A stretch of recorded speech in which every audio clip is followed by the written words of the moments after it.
Hello, and first of all, on behalf of us all here on the Rugby League team on the Sports Channel, a very happy Christmas to you all. You know, we couldn't have picked a better match to warm up a chilly Boxing Day than Saints against Wigan. These two really are the oldest and deadliest rivals in the game, and they meet at this time of the year every season. They also meet at Easter too, and when the Sports Channel cameras were here on Good Friday, the match was played in glorious sunshine, and you know, St Helens proved that they too can rise to the big occasion. And so it's the handover. Wigan in control of the football again. Hanley, this is what he did to them in the semi-final. And that's his favourite side when he comes back and down this right-hand side of the field. Ball in the right hand, left-hand fend. It's look out.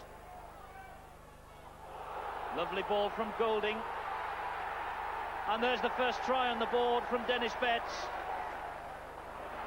And Hanley down and injured in that movement. But St Helens, in the shape of Les Quirk, are going to pick up a try here. They've got it from nothing, and he's under the posts. The last win against Wigan was on Boxing Day 1987, or at least the Boxing Day fixture. They won 32-22 at Central Park. George Mann, Kebby. Good tackle, Hampson.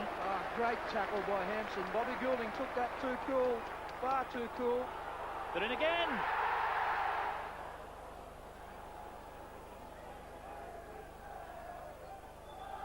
Cooper. Good kick over the top.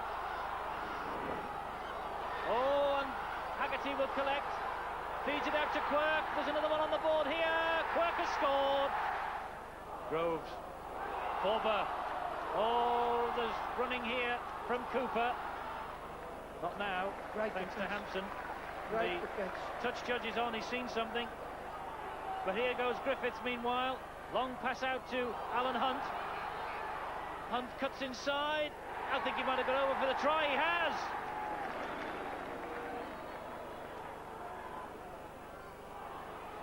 Here goes Loughlin, long striding Paul Loughlin, he's got Quirk in support, he feeds Quirk, Quirk's in!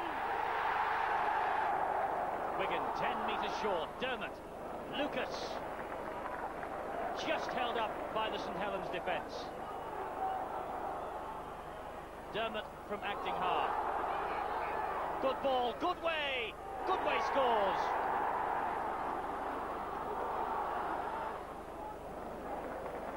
Shane Cooper at dummy half. Loughlin. Paul Forber. Haggerty. Keeping the ball alive well. Good run, Haggerty. Cooper.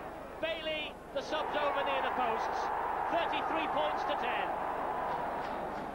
10. 35 points to 10. It finished up. That was the final score. I wonder whether we're in for a treat here today. Let's hope so. Well, joining me up here on the gantry for the commentary, Terry Flanagan, former British Lion. Terry, the crowds, of course, from both camps really look forward to this big Boxing Day fixture. It should be a belter. Yes, with both towns living in the proximity of each other, this fixture is traditionally one of the best in Rugby League. Both towns are thoroughbred in Rugby League, from the grassroots to the top of the game itself. And really, both clubs will be smarting after their exits from the Regal Trophy, and today could be a platform to get them into the new year, up to Stones Bitter Championship, and of course with Wembley's and the Challenge Cup just round the corner. A great afternoon in store, full of the best of Rugby League. Now, I know that you privately have had a really 100% record on the Sports Channel. You've tipped the winners every match that we've done. Go public now and give us your winner for today. Well, I received a crystal ball for Christmas, Eddie, so I think I'll go for Wigan this afternoon in a close encounter. But for me, Saints are just in the down in the dumps at the moment, and I think Wigan are just getting the stripes back again after that defeat at Bradford in the Regal Trophy. OK, so we shall see as the afternoon unfolds, of course. The kick-off time here, 3:15. Well, it's a big day for Terry and all of us here. It's a big day too for the crowd, of course. And I just wonder whether this atmosphere gets through to the players and the coaches involved. Peter Hutton is with a couple of the main contenders in this match now. How well can a side prepare for a game now on Boxing Day? Well, it's very hard for both sides. You know, you've got to sort of behave yourself a little bit over Christmas and be a bit professional about it. But at the end of the day, you know, it's a big occasion and people are looking forward to it. So, you know, it's here today now. We've got to get on with it. The occasion really ought to motivate people. Oh yeah, you know, obviously, especially the local lads in Helens. You know, it's Wigan are the big rivals, and it generates through the other lads, and we're all ready to go. So you've been behaving yourself this Christmas, no celebrations? No, the odd bit of turkey and pulling the cracker, but that's about it really. Well, John, a dreadful day, but no shortage of motivation for a local derby, Wigan St Helens, on a Boxing Day. When I arrived 12 months ago, they told me at Wigan that the 2 games they had to win was one at Wembley and the other one was a Boxing Day game. So it means a lot to the people at Wigan. But there's been problems with your preparations, the amount of people out injured. Oh well, that's a hazard of the game. You're always going to have a lot of players out injured by this time of the year, and we've got some good backup players. So you know, it gives somebody else an opportunity to play first-team football, and that's what it's all about. That's right, the strength in depth of Wigan is always a thing that people praise, but you will be tested, though, surely, with the likes of Goodway, Gregory and Lydon all out. Well, we will, but like I say, it gives somebody else an opportunity, and we've got a very good alliance team and a lot of good, promising young players, so they all get their chance to play first-team football. What about Saints, though, because it's been an up-and-down sort of season for them. How strongly do you rate the side? Well, they probably gave us our toughest game of the year last year when we played them in the semi-final of the Challenge Cup, and they're an opponent that we rate highly. They're very well coached. They've got a lot of good individual players, so you know, they're certainly a dangerous team to play against. That's fair enough. Well, here at Nosey Road, it's been raining for most of the morning. The clouds are coming back, but when we came on the air a few minutes ago, the sun was shining. And this is the St Helens side. Gary Connolly is the young full-back. He wears 1. Tia Rapati is a 1989 Kiwi tourist in his second spell here at Nosey Road. He's on the wing. And Phil Vivers, well, he's the versatile member of this St Helens side, can play anywhere. He's in the centres today alongside Paul Loughlin. Les Quirk scored a hat-trick against Wigan in the corresponding fixture on Good Friday, and he's the other winger. Jonathan Griffiths has made the transition from Welsh Rugby Union, signed in the summer of 1989. He's the standoff half today. And his half-back partner is Paul Bishop, St Helens' recent acquisition from Warrington. Another import from Welsh Rugby Union is Stuart Evans, £80,000 worth from Neath, and Paul Groves is a former Great Britain tourist. He's the hooker in 9. Kevin Ward is the big money signing from Castleford, who came during this summer. 16 Great Britain caps for him. And Paul Forber, well, he retired 1 week and came back the next. He's defying medical advice and playing on. He's in the second row alongside Bernard Dwyer. He's been a professional since 1985. And Shane Cooper is the St Helens captain. And the coach is another New Zealander, Mike McLennan. Big crowd has turned up here at Nosey Road for this fixture. It really does pack them in, despite the fact that the weather has been appalling here in the northwest of England all day. One of the highlights of the Christmas holiday.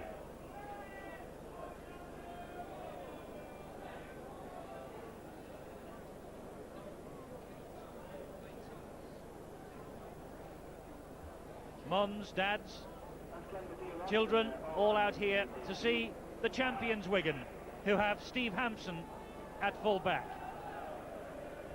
David Myers has had an exceptional season for Wigan since signing for them. He's played in the last 14 games, keeping Mark Preston out. And the big New Zealander, 3 years at Wigan, Kevin Iro, is in the centres. And it's a New Zealand centre partnership with Dean Bell, the former New Zealand Test captain. He scored a try in this fixture last year.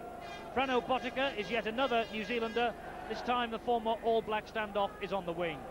Sean Edwards has been ever present this season. He's lost his international spot, but he keeps doing the business for Wigan. Bobby Goulding fills the boots of Andy Gregory, who's out injured. Goulding the scrum half. Ian Lucas is a former Wigan Colts player. He was a summer tourist. He's an antiques dealer by trade. And back in the Wigan side after suspension is Martin Dermott. 2 Great Britain caps for him. This fellow will want a big day today. He is a former Saint star, played for them at 1987 at Wembley, then was transferred for big money to Wigan. Dennis Betts, recently married, he's ever present in this Wigan side this season. Phil Clark gets his first game of the season. He's the son of the former Wigan hooker and coach, Colin Clark. And of course, the mercurial Ellery Hanley needs 2 tries for 300 in his career, and he's the Wigan captain. His coach, the Australian John Money. Well, Wigan are out and continuing their pre-match routine. It's all part and parcel of the build-up that John Money puts them through. Ellery Hanley in the centre of your picture. And there's Andy Platt facing us. Bobby Goulding with his back to us and Martin Dermott alongside him on the right of your picture. Perhaps Bobby Goulding is the next Great Britain international scrum half now that Andy Gregory has decided to retire from the international scene. He had a splendid summer tour in New Zealand and Papua New Guinea.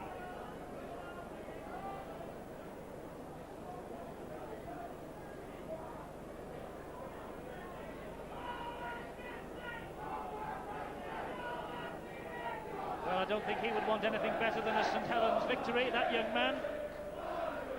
Showing his colours and proud of it, part of a big Boxing Day crowd that's turned up here to see this match. It really could be a classic.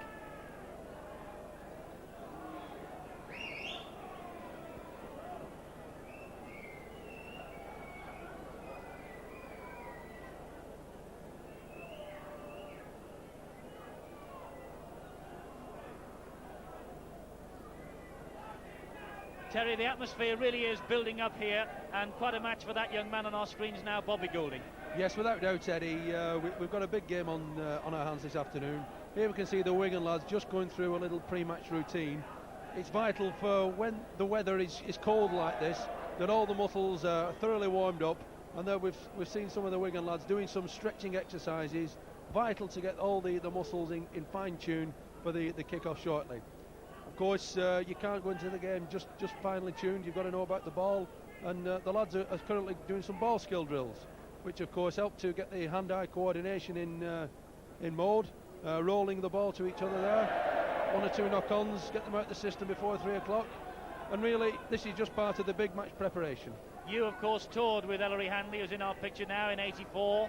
He was only a comparative youngster then. Yes, he's a tremendous professional. Ellery has blossomed in these later years to become the world's #1 player. I'm privileged enough to play with him, and as we all are, privileged enough to watch him. He thoroughly the game, and really I expect a big performance from him this afternoon. A great reception for the home side, St Helens.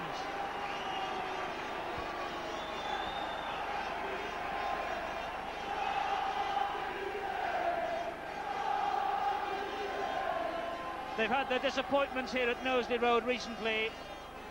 They're hoping all that will be put behind them today.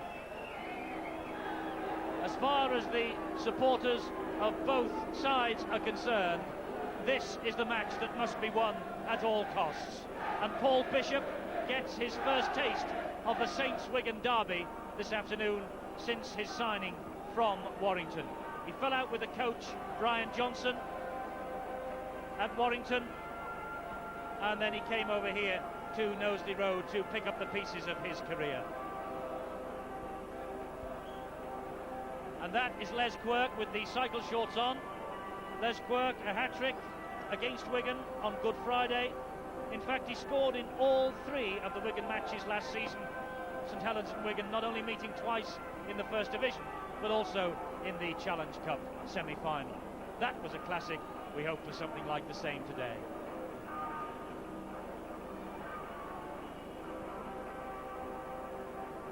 And Phil Clark, his first full game of the season, a summer tourist to Papua New Guinea and New Zealand.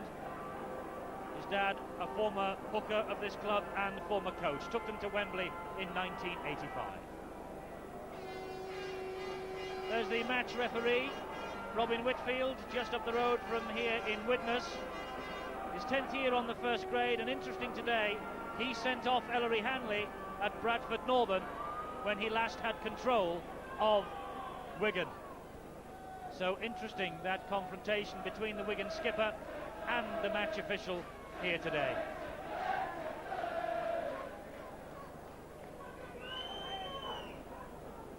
It's windy, in fact it's near gale force here at Nosey Road. St Helens won the toss. Wigan will kick off.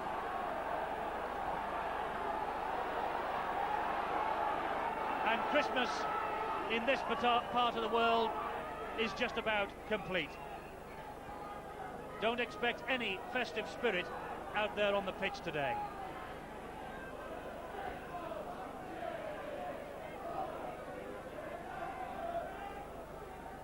Steve Hampson then prepares to get this match underway, and off we go.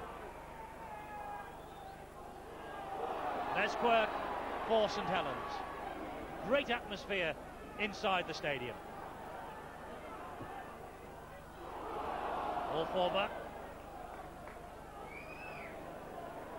Groves from dummy half. Here's big Stuart Evans.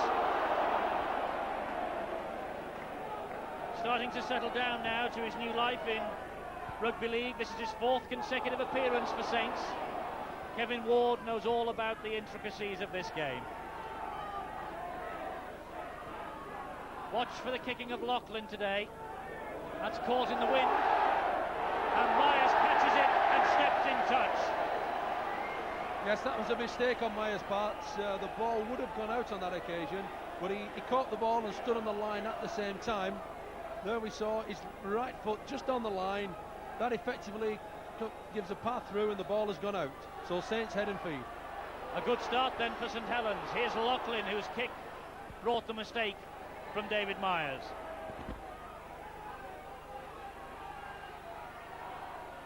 Bernard Dwyer. Ward. Typical marauding run from the Great Britain international. Groves, Cooper and Forber taking over. I must say the pitch looking in remarkable condition considering the rain we've had in this part of the world over the past 48 hours.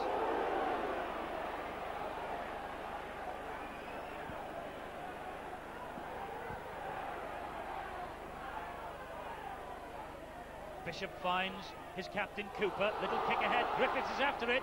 Hampson has to be brave and was. Good defence from the Great Britain fullback. Yes, so Wigan's defence is looking particularly strong at the moment. And on that occasion, Hampson was down first and very hungry to kill the ball. Dermot, offside against St Helens at the play of the ball. Moved up too quickly. Edwards wants to get on with the thing.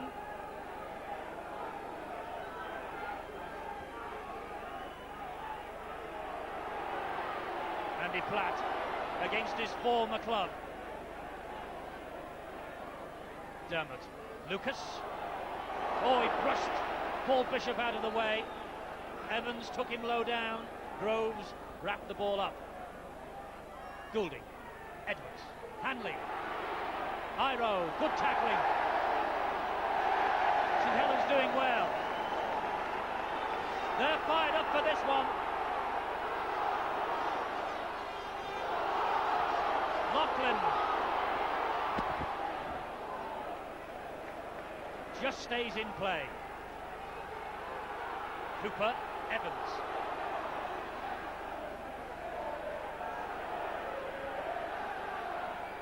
Bishop and Ward. Ran straight through Hanley, Kevin Ward. Good backing up from Bernard Dwyer. Bishop.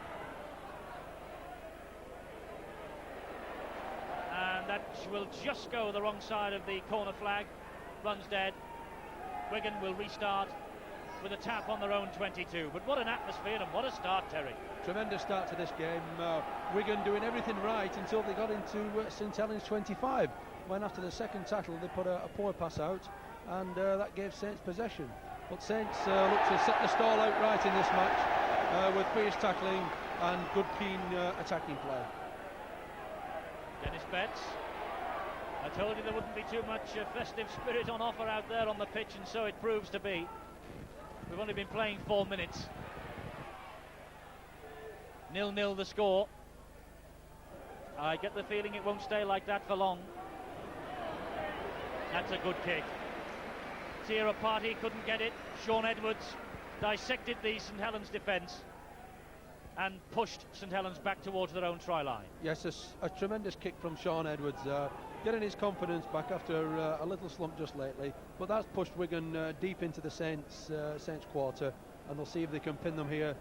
Significant Wigan have got the win, so I expect them to use that quite a bit in this first half.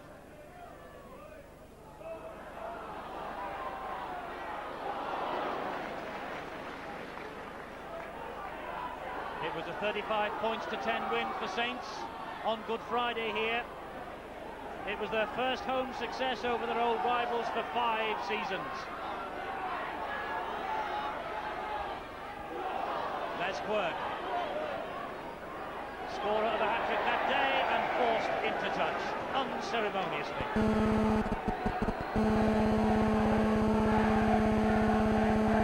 There we saw Quirk being tackled by the big Caminero, supported by Dennis Betts, and straight into touch. Goulding then to feed the scrum. Picks the ball out, Edwards and Dean Bell. Hanley at acting half-back. Again, St Helens are pinned offside by referee Robin Whitfield. It's right on the Saints' 22-metre line, and with the wind at their backs, surely Hanley will call on Frano Botica to knock this one over.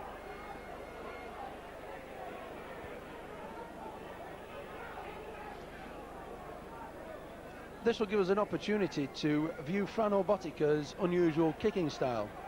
The around the corner kickers traditionally put the ball straight up end to end, but Botica prefers the kick pointing towards the post, traditional torpedo style, yet he comes with around the corner style. Most unusual.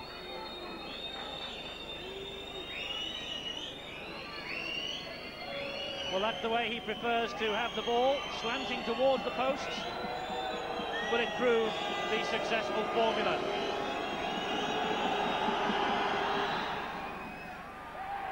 He's kicked it. Botica's 29th goal of the season. The former All Black standoff has given Wigan the early lead here. 2 points to 0 and just 7 minutes on the watch. Well, Saints will surely now have learned their lesson. That's twice they've been pinned by the referee at the play of the ball. They must stand back and wait for that ball to get into play.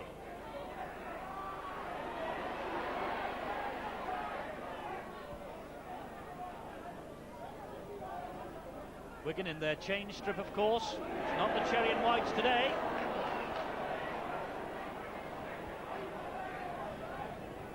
Dermott, and now Platt.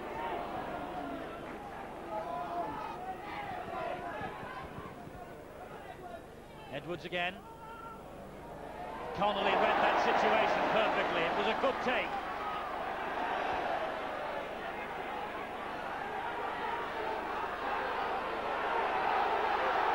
Wigan, the reigning champions, of course. Champions for the second season in the last 4.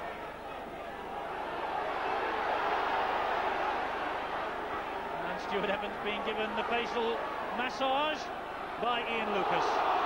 Ward breaking through.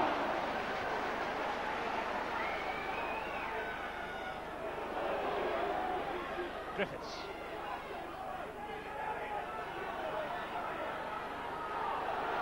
Bishop.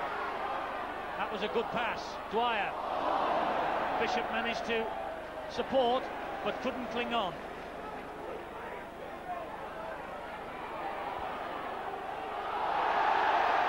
And a penalty against Ellery Hanley for talking back to the referee.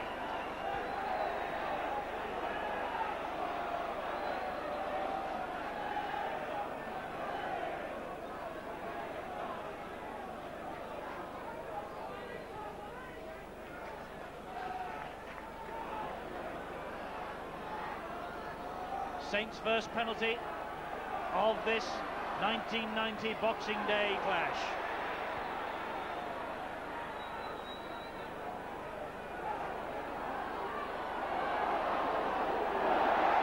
Great tackling.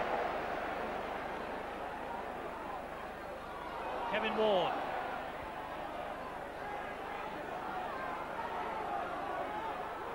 Cooper. Loughlin. Well played. Cooper, ball goes to ground. Dwyer tidies up. Saints play their rugby like that. It's caution to the wind at times. Bishop. Myers will have to be quick to get out of there and isn't. And that means that Wigan will have to drop out from underneath their own sticks. Yes, Paul Bishop, a cultured left foot there, just puts a little kick into the dead ball line. Myers does very well there. Good catch and a good tackle from Paul Groves, enforcing the dropout from under the posts. Good chasing from Groves and Quirk, putting Myers under pressure. Hampson has the wind at his back. Beavers. Now Rapati.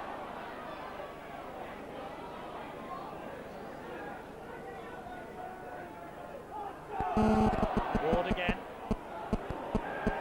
Kevin Ward's having a particularly good game. He's running strong and looking to unload at each occasion.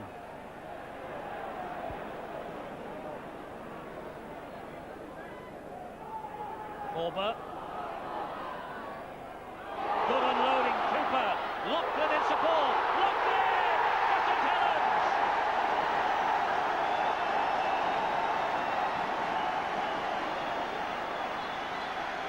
Great stuff from the home team.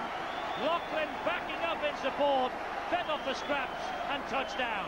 There we saw Paul Foiber, tremendous run, a short pass inside to Shane Cooper, who again has slipped the final pass, Drew Hampson to him to unleash Paul Loughlin to gallop over by the post. There we saw the measure of passing in the tackle. Foiber brings three men in and slips a super pass, possibly a shade forward. But there you go, Cooper, a cultured footballer from New Zealand, to pick up the old Paul Loughlin. Tremendous try though, great support play from St Helens. So St Helens hit the front with Loughlin's try. He's got this chance to add the extras and does. Try number 4, goal number 38 of the season for Paul Loughlin, and St Helens are in the lead by 6 points to 2. There we saw the measure and ability of the Saints side, able to take Wigan players into a tackle yet still unleash the ball. One of the features of the Saints club for many, many years. So they were stung by that early Bottiga penalty. They've struck back in the best possible fashion. 12 minutes on the watch, 6 to 2. I promised you a good game. Evans.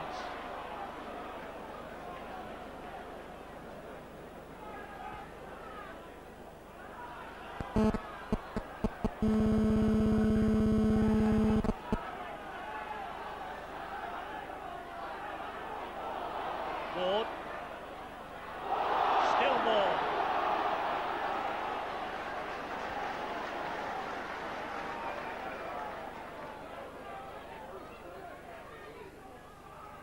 Good pass from Groves to Griffiths. Now Beavers. Rapati can run. He's past the first tackler. Hampson holds him up. Groves finds Bishop, who in turn finds Griffiths running strongly. Cooper, drop goal attempt from Cooper. He's got it. If you can't have 2 and you can't have 4, take the 1 instead. Shane Cooper, a tremendous drop goal there, under pressure coming in from Wigan, but Cooper, the old head on him, thought we may as well take a point. There's an old adage in rugby league, you don't come away from the opponent's 25 without a point, and Saints had that on their mind there. Cooper's first drop goal of the season gives his side a 5-point advantage.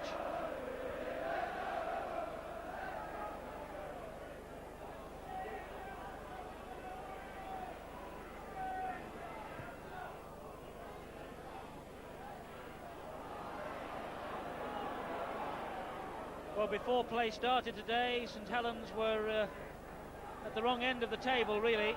They were 9th with 10 points from 10 games. Wigan were 4th in the table, behind Widnes, Hull and Bradford Northern. Bradford have been beaten this morning at Leeds, so they really could do with a victory here, Wigan. But Saints in the mood to stop the champions in their tracks, I fancy. Cooper. Lachlan. Cooper again drops it. Referee says play on. Hanley in the clear, but not for long.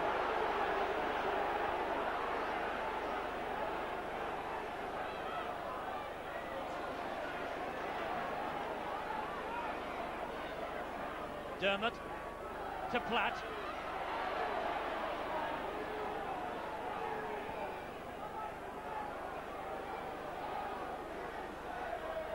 Goulding and Edwards. Goulding again. This is Dennis Betts.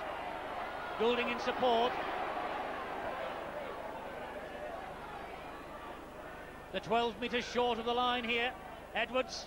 Hanley in support. Misses him out. And Bell. That surely was obstruction. It was. No try. No try.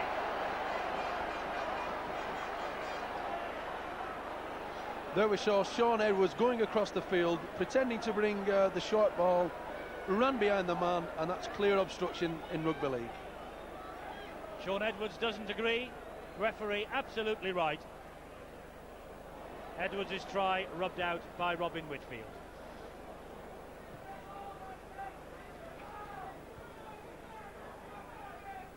So it takes the pressure off St Helens a bit.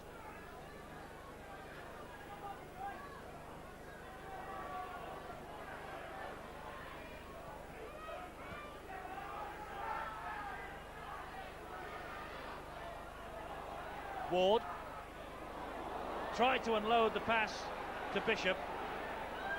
Instead, only found Andy Platt. Hanley, Edwards, and Goulding. Good tackling, Jonathan Griffiths. Iro.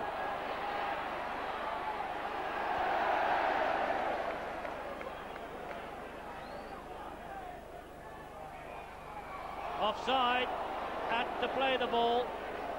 Right in front of the sticks. Shane Cooper leading the protest for his players. I think we saw a little over-eagerness on the Saints defensive side there, coming in at the play of the ball. Iro was taking his time, and that of course sort of helped the defensive line of Saints to think they were in play, and of course Mr Whitfield right on the mark to give the penalty.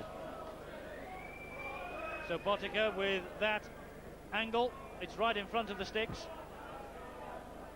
20 metres away.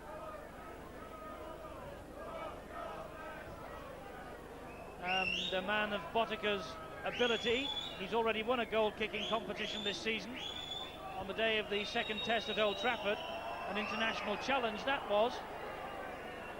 He picked up a small matter of £1,000 that day. He'll pick up a couple of points here, I think.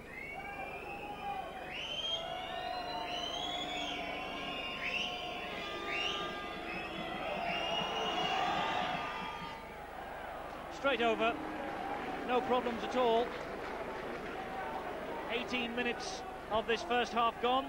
St Helens 7, Wigan 4. A long way to go yet. I think Wigan were quite stunned by the try by St Helens. They were looking very sprightly in the first 5, but of course Saints got the try, and that's not Wigan out the stride. Goulding. And that's David Myers.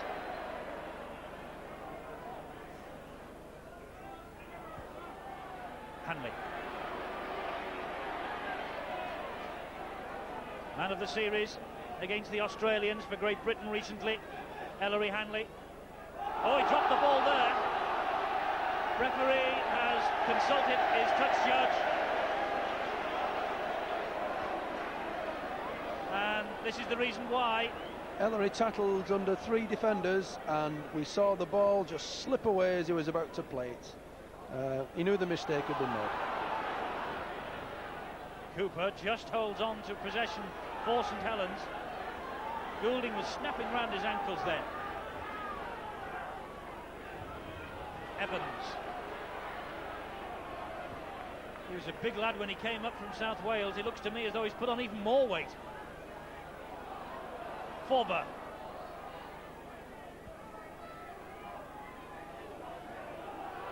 Bishop and Kevin Ward.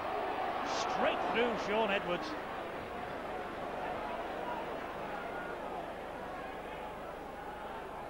Took a bang there, Ward. Dean Bell sweeps up at the back for Wigan. Midway through this first half then, 7 points to 4. The Saints are ahead.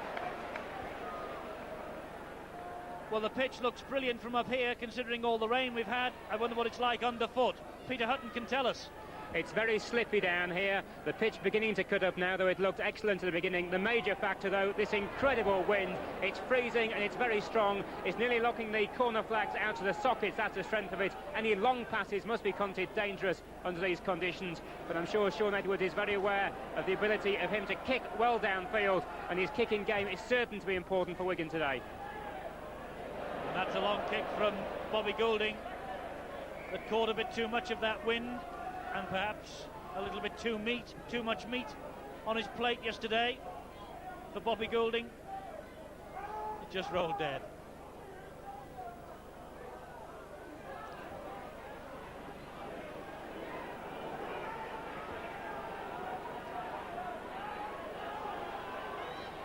Mistake from Forber, but it was a high tackle from Platt.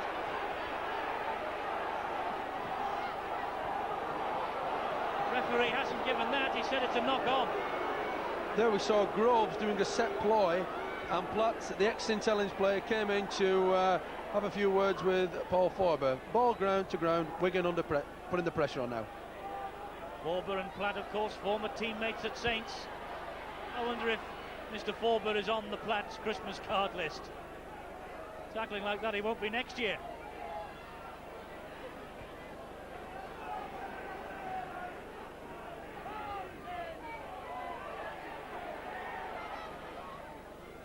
There's Platt again. Goulding. And again. Oh, lovely little play from the little man. Tried to find his captain. Hanley was being tackled as he received that ball, and Saints have it back.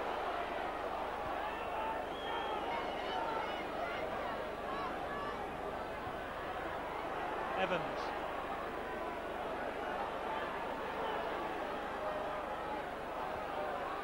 Bernard Dwyer.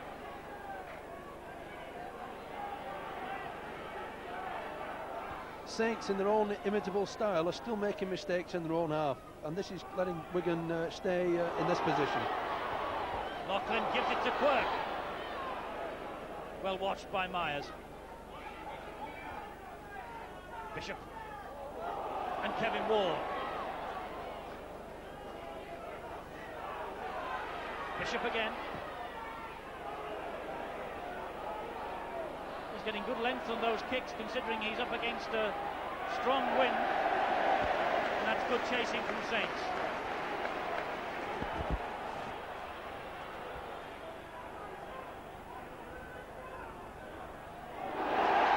Good tackling. Hard, strong, but fair. Saints are warming to this task, Terry. They really have come out of the traps like hares. Yes, their defence is very strong, Eddie. They're still making one or two mistakes with the ball, but all in all, they're tackling very ferociously and putting Wigan under pressure. Edwards' kick ahead. And that really does show you the strength of this wind. He kicked that from just outside his own quarter. It's run dead behind the sticks. Wigan must gauge the kicks a little bit better to not kick them so deep. Substitution being made then. Jed Stasica with number 15 on his back is coming on, and Ian Lucas, the prop forward, is coming off. It's part of John Money's tactics this, normally, to bring on fresh players, but I noticed there that Lucas was holding on to his hand. Looks like it's another injury for Wigan. They lost Andy Goodway on Sunday with a badly broken arm. He'll have an operation tomorrow. Joe Lydon and Andy Gregory not being risked here today.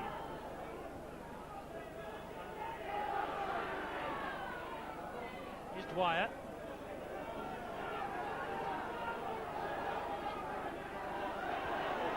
Cooper.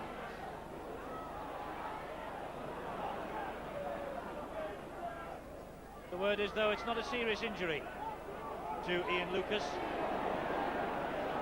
It's just part of the John Money tactics. The parties kick ahead, that's caught in the wind. Hanley collects it for Wigan. He always runs to the right and swats players off with the left hand. And Les Quirk got a boot in his face then for his pains. But it's a penalty to Wigan for Quirk holding him back. Yes, we saw a double tackle there. Quirk was holding Hanley down, and Hanley accidentally stood on his hand. I don't think Hanley would have meant that. And of course won the penalty for the hold down.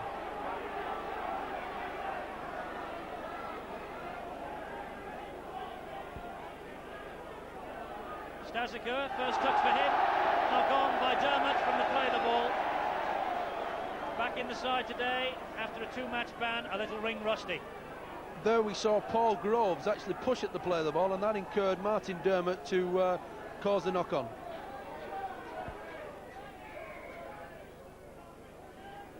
Referee wants the scrum to reform. Griffiths for St Helens. Connell. Now Cooper. Vivas. Rapati outside him. Vivas going alone.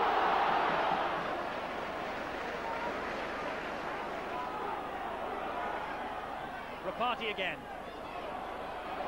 Strong play from the winger. Just knocked down by Golding.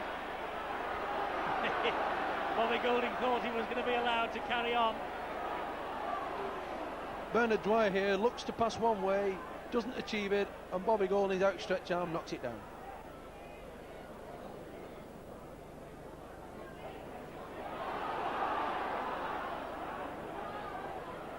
Lovely dummy from Beavers and straight back through the forwards as they were picking themselves up.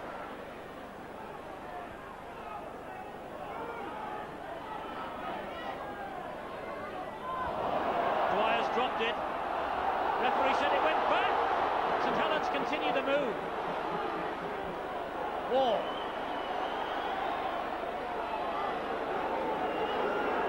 And for a moment St Helens are standing still. Taking a breather perhaps, no wonder, the pace has been unrelenting.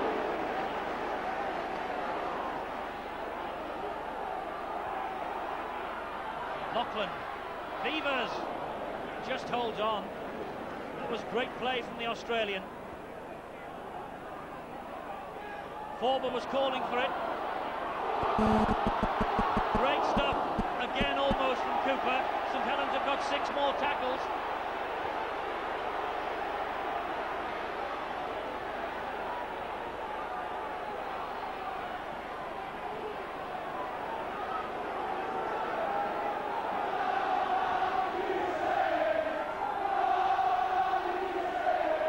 Wall. Home supporters really are getting behind their team. Mind you, if they don't today, they never will.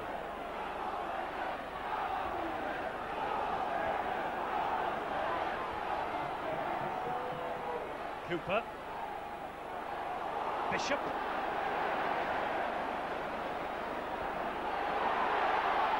Dean Bell lucky not to concede a penalty there. Referee's patience stays intact.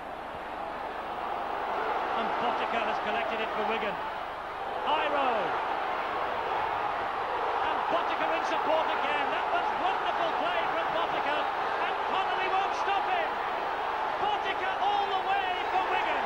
Magnificent try.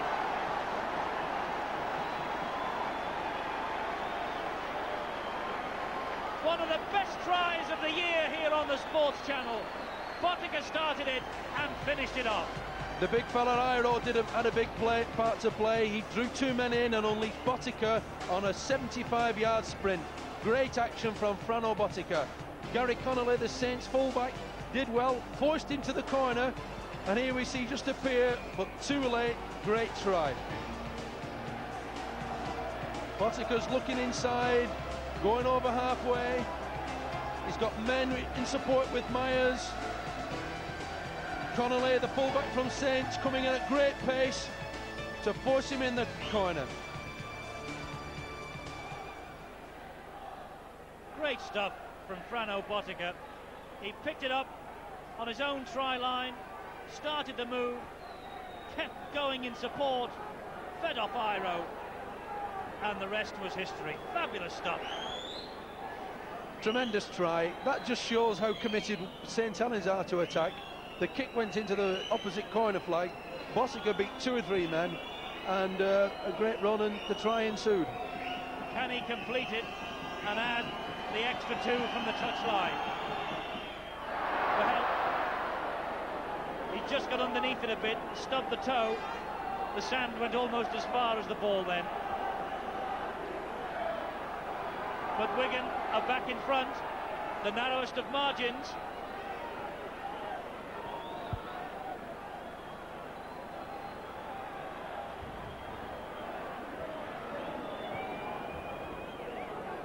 And Botica, the man who scored all of those Wigan points.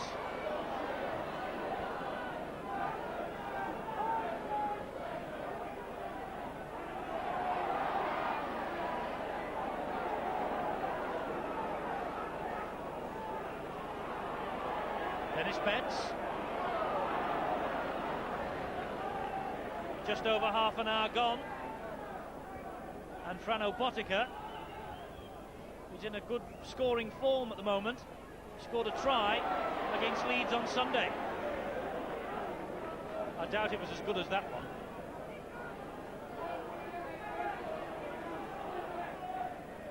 Goulding.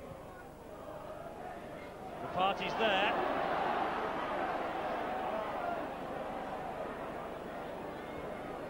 It would be wise of Wigan to keep the ball in play on the deep kicks, to keep the Saints' big pack running around. The last thing they want is to give them a rest, and the likes of Evans and Ward, surely their stamina may go in the second half, so Wigan should keep them on the ball in field. Cooper. Tackling by Betts, and then the job completed by Platt. Well, the champions Wigan really have been rocking over the past couple of weeks. They went out of the Regal Trophy unexpectedly to Bradford Northern, but they hit back against Leeds on Sunday. Their coach John Money said it was back to the best and back at just the right time, with this challenge from their old rivals in mind. Well, that wind is not only causing the kickers problem, it's causing the catchers 1 or 2 problems as well. Dean Bell.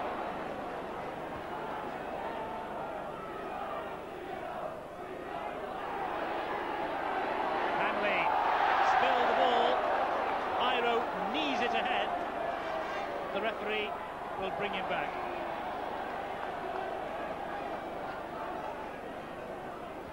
There we saw Ellery Hanley shaping to kick as a dummy to the opposition, but just in the ensuing tackle from Forber, the ball went spilled. Iro believed he was going over for a try. Robin Whitfield had other ideas. Griffiths. That's a good run from Griffiths. Beaver's juggling. Edwards hacks ahead. Cooper knocks on. Gets it back. It's got to be called back this time. It's a feature of these two sides, though, the way they love to play open rugby. We get mistakes like that, Terry. Yes, both sides are throwing the ball around with great gusto, and of course you do get in wet conditions a lot of spilled balls, as we're seeing this afternoon. But they're endeavouring to play attractive rugby. That's the main thing. Hanley picks it up at the back of the scrum.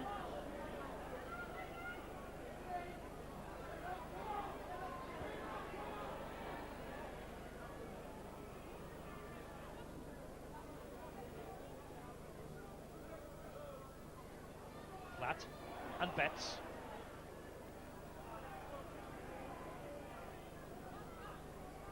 And Betts, I think, saying he was kicked or something there. He's still tangling as this play goes on with Stuart Evans.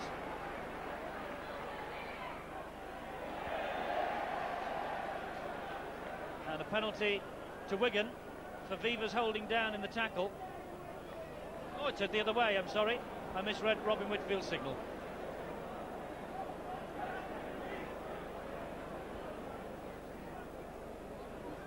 Yeah, Sean Edwards, in fact, Eddie, was pushing off one of the Saints players at that play of the ball, and of course you're not allowed to do it. The penalty, the right decision.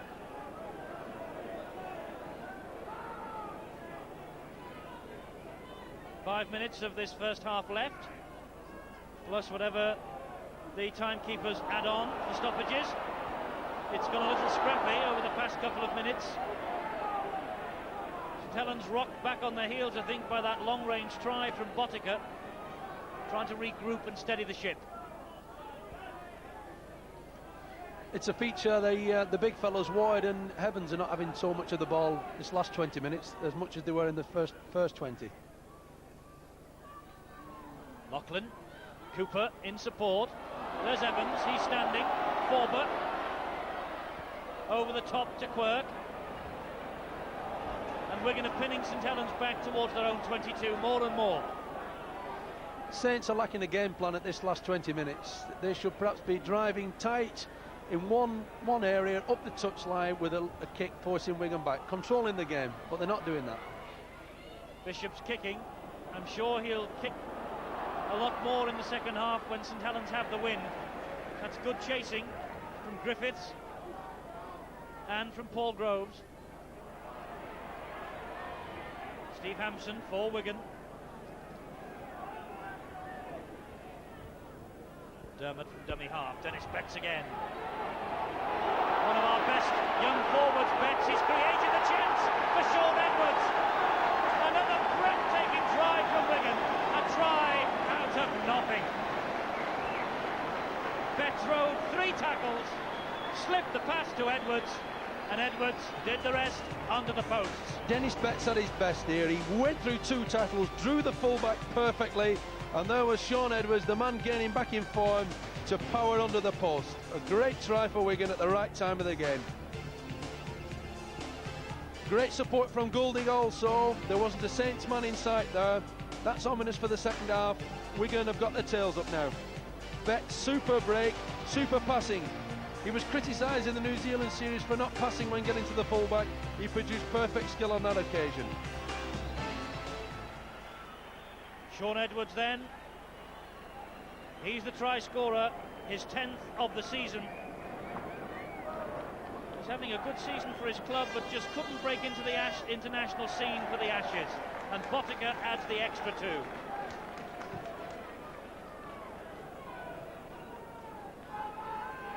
So Wigan have stretched the lead still further. The gap now 7 points.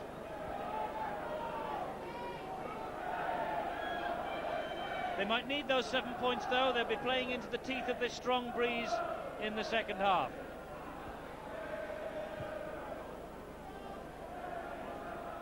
A couple of minutes to go to half-time, plus whatever the timekeepers add on. Saints have pinched the ball and immediately Myers pinched it back then.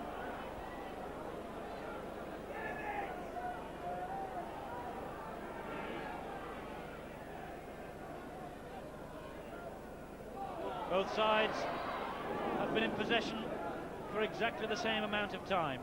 Platt taking it to himself. Lachlan has moved off the mark. Quick thinking by Platt. Wigan really have got their tails up here. This is the last tackle.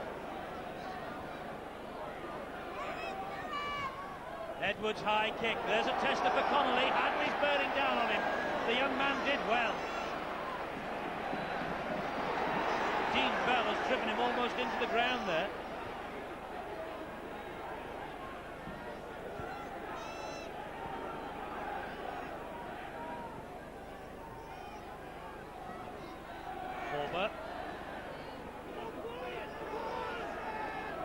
at the wrong end of the field as far as St Helens are concerned.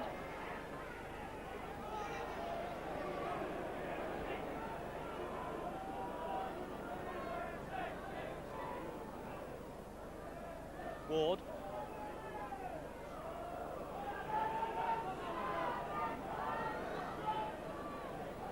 Approaching the time added on for stoppages. Referee says play on. Wigan really are pressurising St Helens all the way here.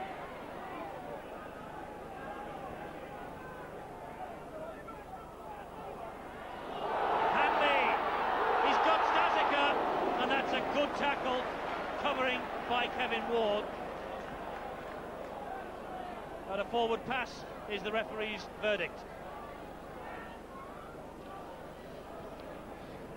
Martin Dermott's having a good game at acting half. He unleashed Hanley, who in turn drew in Stasica, but under a powerful tackle from Kevin Ward, the ball went to ground. Yes, a knock-on, not a forward pass. I didn't spot that, the referee did. That's why he's in yellow. Half-time then. And what a good first half this has been. Saints looked as though they were going to take it.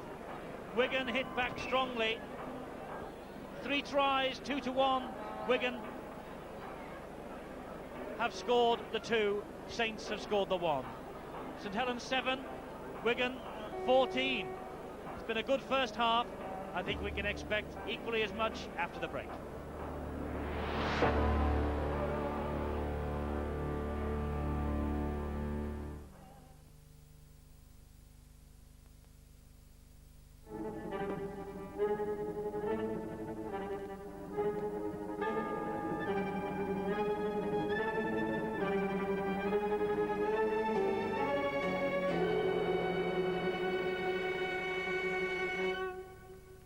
Only Heineken can do this.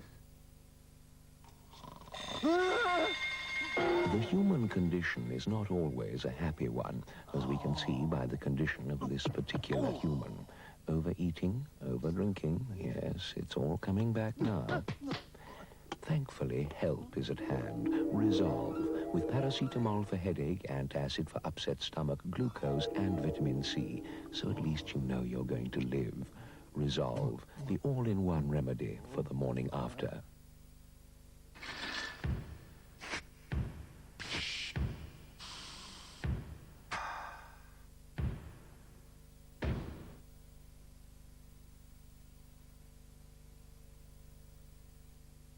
This is an easy gig. It's a midnight run, for Christ's sake. Robert De Niro is Jack Walsh. I'll do it for 100,000. This job is his ticket to the good life in Midnight Run. I want this guy taken out, and I want him taken out fast. Charles Grodin. You guys are the dumbest bounty hunters I've ever seen! And Robert De Niro star in Midnight Run. Action and comedy all the way at 10:10 tonight on the Movie Channel.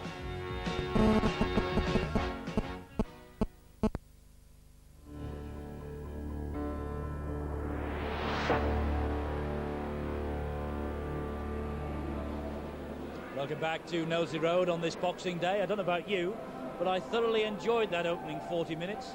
Wigan have shaded it, 14 points to 7. Let's get some thoughts from Terry Flanagan. Terry, great first half.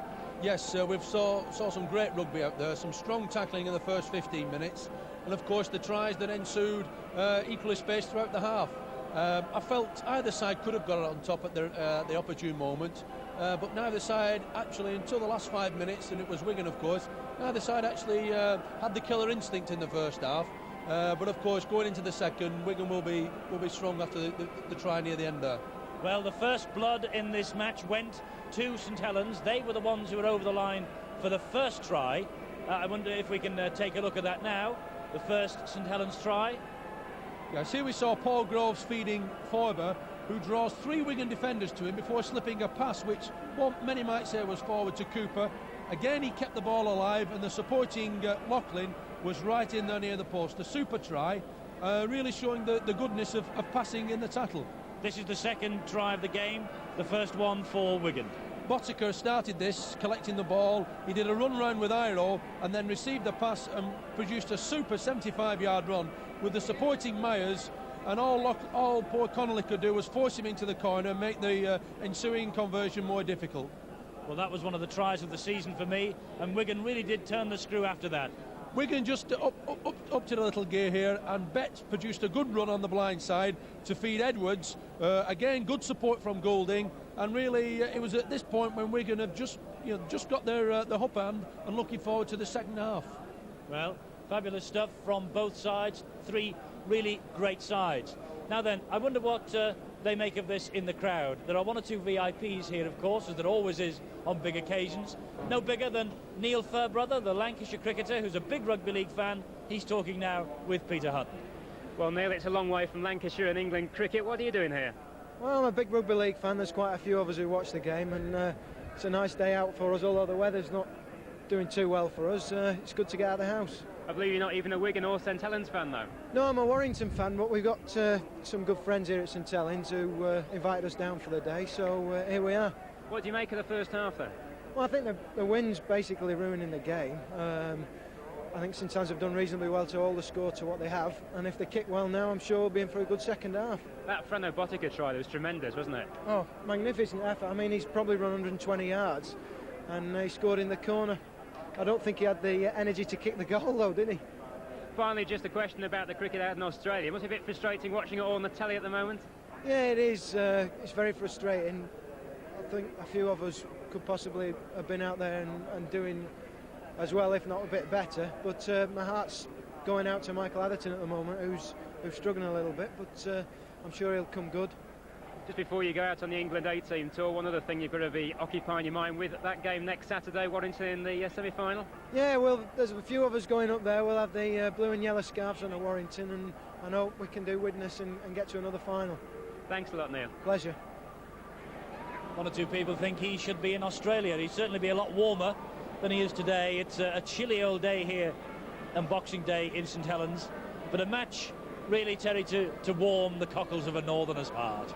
Without doubt, it's although it's cold up here, we're thoroughly enjoying it, as are the many spectators in the ground. I think Wigan, in the last 10 minutes of the half, really asserted their authority, and although they'll be playing into the wind, should go in with a lot of confidence. Yet Saints, they can score from anywhere. They're such a Jekyll and Hyde type of team. As we saw on the Botica try, they were pressing hard, doing all the right things, and of course then Botica produced a super run round the back, a run round with Iro. And of course, their heads go down then, and the passes are starting to be dropped.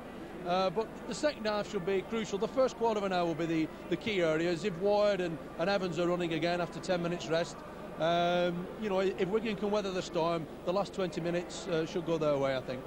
We shall see. So there it is. Half-time here. St Helens 7, Wigan 14. Saints have the wind at their backs in the second half, and you won't miss a minute of it. So stay with us here on the Sports Channel. We'll be back at Nosey Road after this break.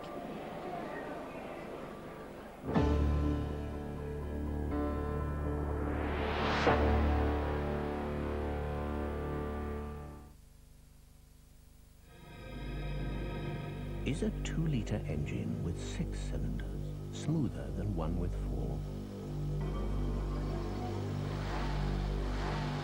BMW are prepared to put money on it. The BMW 320i. The new Sony Discman is a lot less trouble than some modern technology.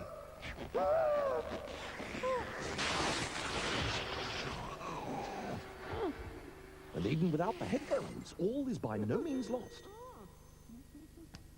Because the Sony Discman plugs in pretty well anywhere. Your car stereo, your home stereo, in fact, any hi-fi system.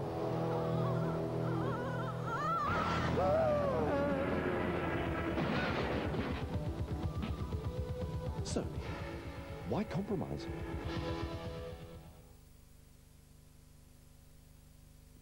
They're the champions, the stars, the best. They were there. Hear their stories in the Sports Channel series I Was There. They're the supreme champions of the supreme sports. The giants of sport tell it the way it is. Relive sporting history with the History Makers. Sunday at 8:30, David Gower remembers a magic English Test series against India. Only on the Sports Channel.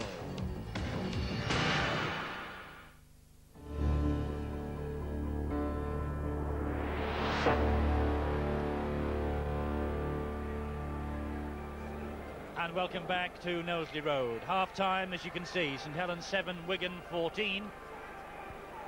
And let's take a look at one or two of the statistics of this first half. Wigan have seen the ball for just 1 minute more. They've got through a lot more tackling than their old rivals. Scrums have gone Saints' way 7-3. Penalties and handling errors just about all square. Bernard Dwyer, by the way, is the top tackler for St Helens, and Andy Platt, needless to say, against his former club for Wigan. Big crowd inside the ground. There's John Money behind him. His coaching coordinator, Harry Pinner. Harry Pinner, of course, a former St Helens favourite. And Paul Loughlin leading St Helens out for the start of this second half. Now, Cooper is normally the captain for Saints. I wonder if that means that Cooper is not going to appear for the start of this second half. Paul Loughlin, nearest the camera, led them out.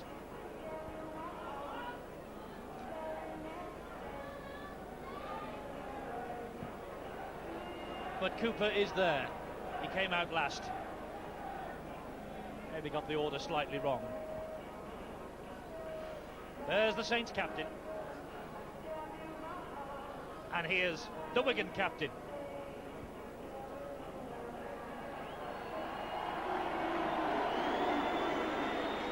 What will the two coaches have said at half-time, Terry? I suppose for Mike McLennan it's simply a question of telling his boys to use this wind.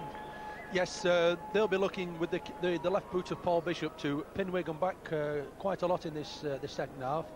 But of course Wigan will be under instructions to hold, hold their ground. They've got the points on the board, and really under Ellery Hanley's supervision, they'll be looking to just maintain their progress and come good in the last 20, when perhaps the Saints big fellas might just be run out of steam. Referee then checks with the timekeepers. Loughlin gets this second half underway. And there's the problem with the wind. It bounces off Myers' shins and goes dead. So Wigan must drop out from underneath their own sticks. A great kick here from Paul Loughlin. Very low trajectory, making it difficult from the catching guy, and he makes hash of that, and Wigan are already under pressure. And there's the problem with the wind. It doesn't get out of the Wigan quarter, but they've got the possession back. But a knock-on is the referee's verdict. Myers nearly redeemed himself with a good chase, and he nearly got the ball back for his teammates there. Yes, that ball hung in the wind. Gave Wigan the chance to move up. Saints, having played with the wind in their faces in the first half, might have a bit of difficulty adjusting with the wind at their backs.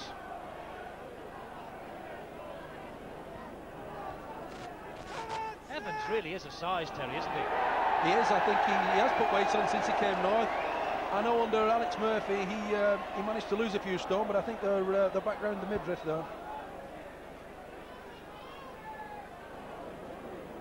Penalty against Wigan for offside. Loughlin right in front. 30 metres out. Gale at his back. Shot at goal coming up.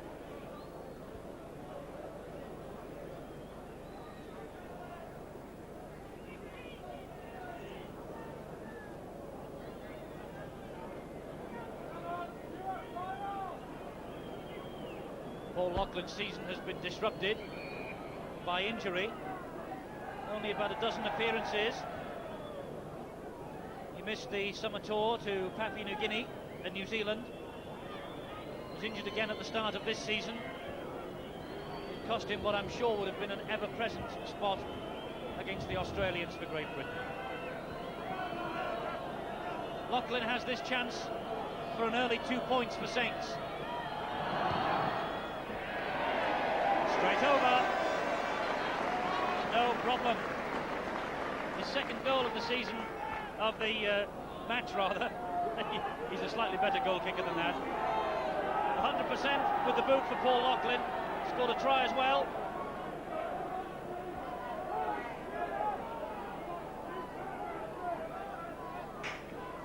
Significant. Wigan won't be able to give any penalties away with the likes of Paul Loughlin.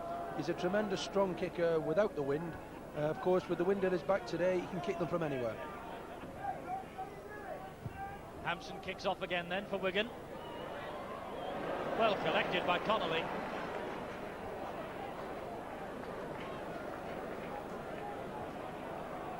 Bernard Dwyer.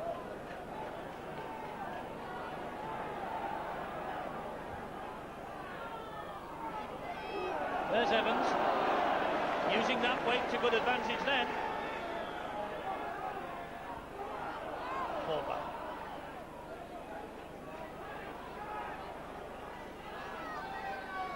It's a match this that always has the atmosphere to me of a cup tie.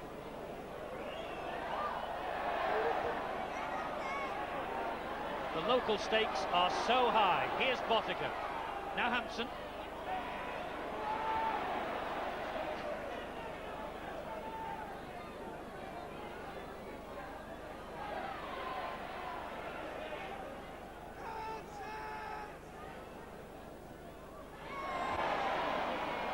Good tackling by Forber on Dean Bell. Andy Platt. Oh, good run from Platt and a great handoff as well.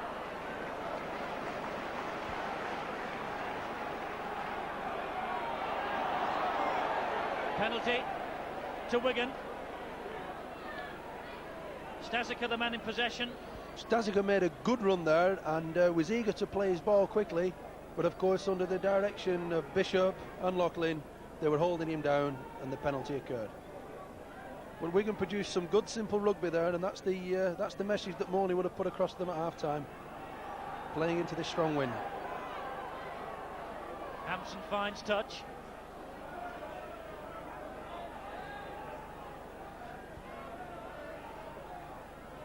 Goulding.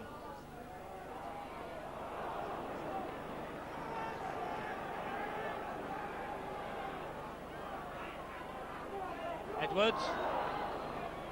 Looking for his second. Miss Betts.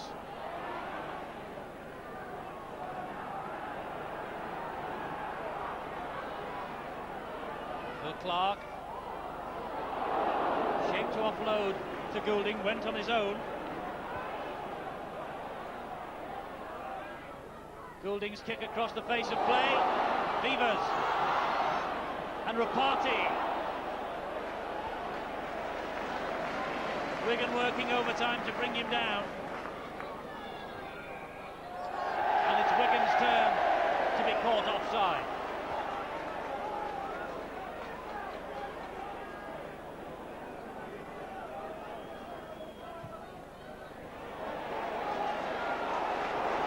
There is nothing more disappointing in the game than going into your opponent's 25 and then give a silly penalty away, and lo and behold, you're back in your own 25.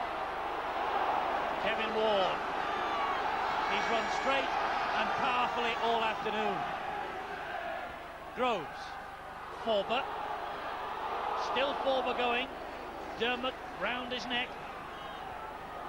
Saints want to get on with it quickly. Groves.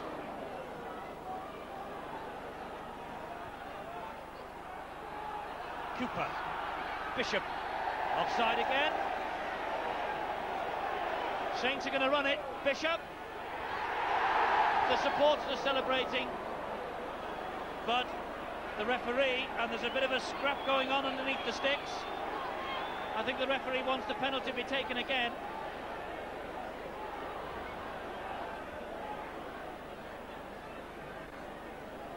Passions running a bit high.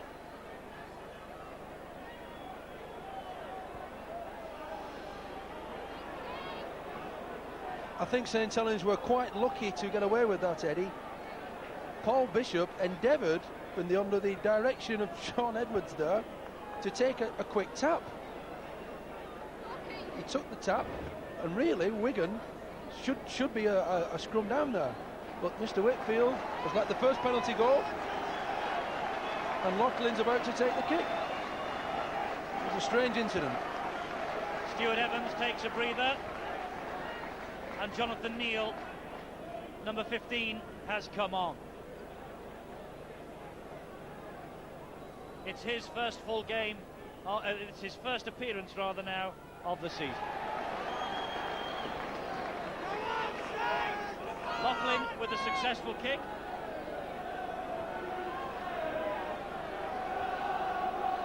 So the lead has been decreased still further. Just 3 points now. That all stemmed from Wigan doing a lot of good rugby, getting into the Saints 25. A couple of mistakes, and there we saw a little fracas at the play of the ball, and Saints are back in this game. We said the win might prove to be important. Never thought that the penalties would go over from right in front of the posts.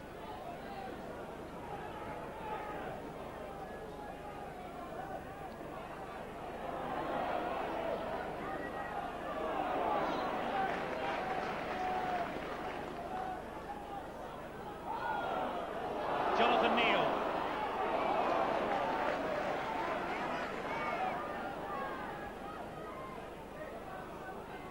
Bishop. And Corber. Saints running strongly. Griffiths. Drops it. Referee says play on.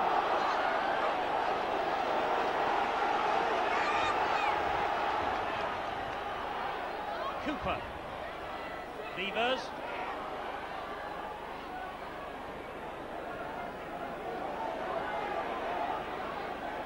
Cooper again. Rapati drops it, knock on.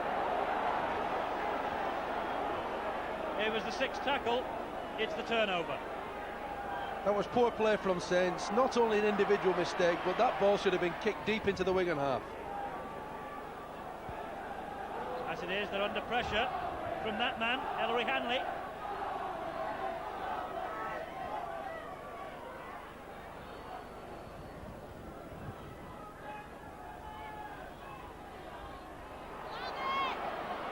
Run from Platt.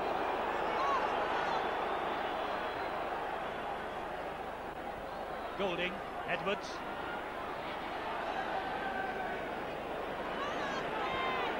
Always busy, Sean Edwards.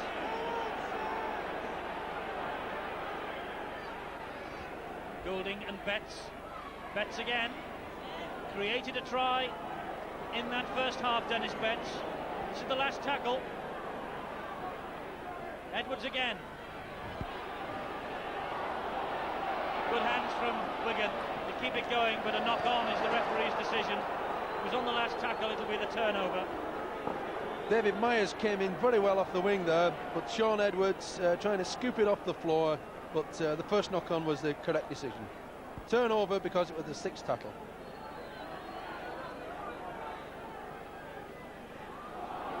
Jonathan Neal. For St Helens.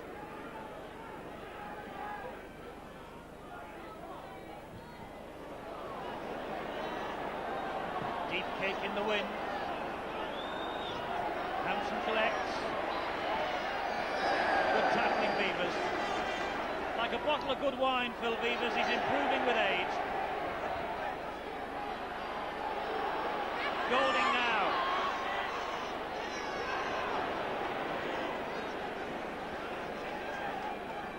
Hanley from dummy half. Shaping to kick again.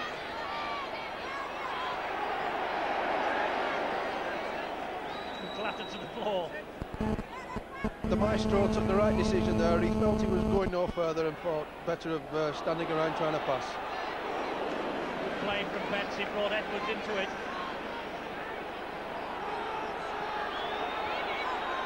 Dean Bell, Kevin Iro.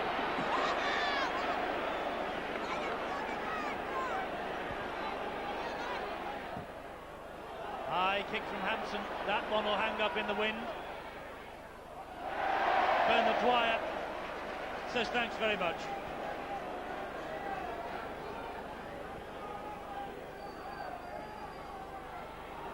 Kevin Ward. Offloads well. Bishop. Connolly took it brilliantly. A good job that Iro tapped his ankles. Neil. Cooper. Leading from the front, the St Helens captain. Ward. Breaks the cover tackle. Bishop in support. Good stop. But is it delaying the inevitable? It is. Phil Beavers for St Helens. And aren't they delighted?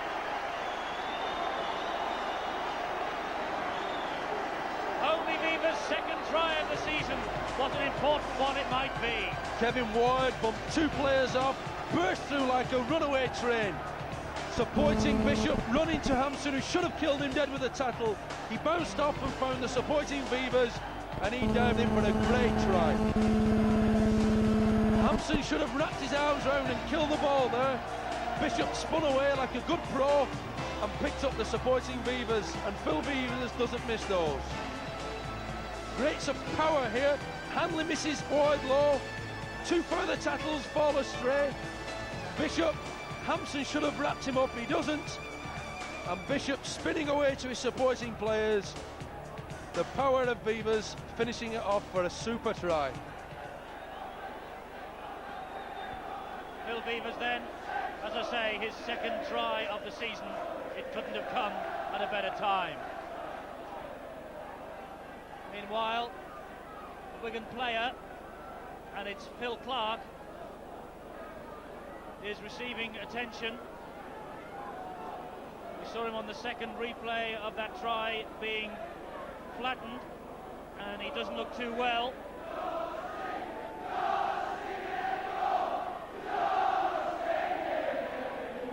Ward powering through here, brushes off two tackles, and in comes Clark. His head in the correct position, behind Ward's behind to protect his head, but it didn't happen. Here we see it at a different angle. Clark coming in from the right. Ward looking for a support play. And poor Phil Clark has had an unlucky season with injuries, and there I think he's got a bout of concussion. Hitting Ward around the hips would have been like hitting a brick wall, I would think.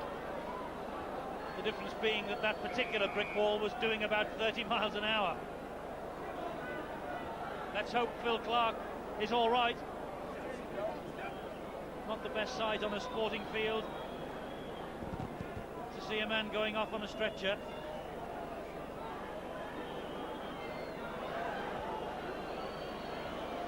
Saints ahead by a point. Loughlin will increase the lead to 3 if this goes over. He's missed it. That's Loughlin's first miss with the boot, but Saints are back in this match. 15-14 they lead. And there we see the value of Shane Cooper's drop goal in the first half. They've drawn level with Wigan, but with Cooper's drop goal leading 15-14 at a critical stage. Sean Tyra has come on to replace the poor injured Phil Clark. Sean Tyra is a winger, so there'll have to be some rejigging by John Money.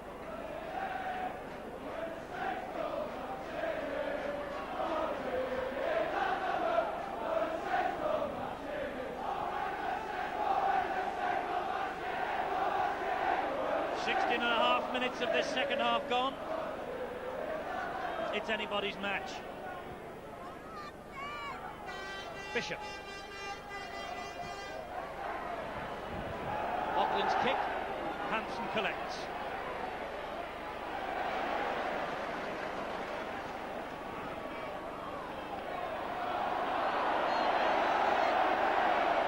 Referee Robin Whitfield not fooled by that equity act. Perhaps Hampson will be applying in the post tomorrow morning.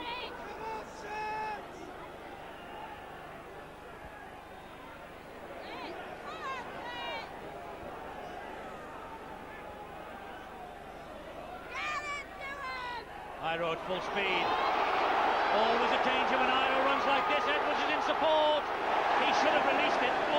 They're really playing fury with him on the terraces. It was a great run, but that was a try that went begging.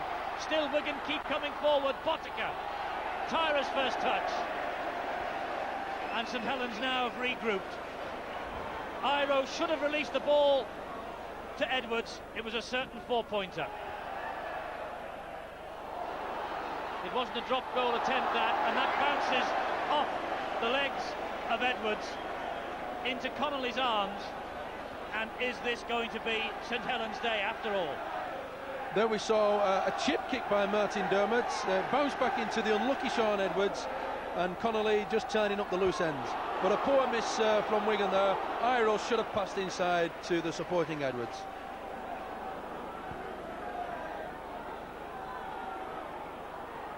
Cooper does well. Bishop. Oh, and he's made a mistake. Hadley gives it to Edwards. Is this the moment? Iro's made amends immediately. It's remarkable.